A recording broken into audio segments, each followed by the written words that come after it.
The setting of our passage this morning is that at the Feast of Tabernacles, also called the Feast of Booths.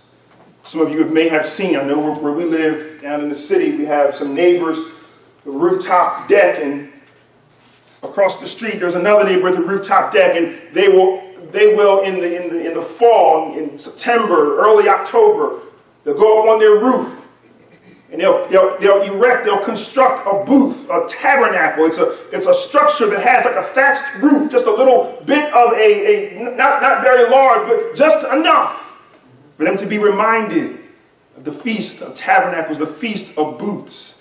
That's what's going on here in John chapter 7.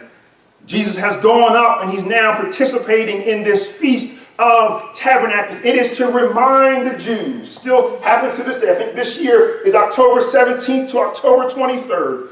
7 days of feast, and on the 8th day they have what is called here this great day, or the last day of the feast. It is to remind them of how for 40 years in the wilderness, how Jesus Christ, how God himself had covered them, that he tabernacled with them for 40 years in the wilderness. He dwelt among them. For 40 years in the wilderness, he was like a booth over their head. He was shade when the sun was hot. When the times were cold late at night, it was his dwelling with them that kept them. He is the tabernacle. He is the booth. It is to remind them that God has always been with them. The Feast of the Tabernacles.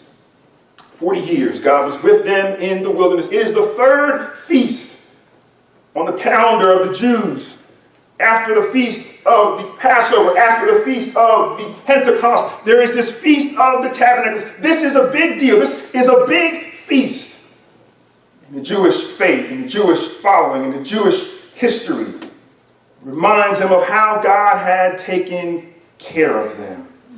Tabernacle dwelt with them. In Jesus' day, I believe even to this very day, how they would celebrate this feast is that the actual priest would get a golden pitcher. It's not golden, but he would take a golden pitcher, fill it with water from the very pool of Siloam. He would get water, and he'd take it, and for 7 days, each day he would take some of the water, pour it on the base of the altar to remind them that in the wilderness, God was the one who was the water. When they struck the rock and water came out, it was indeed God who was the water.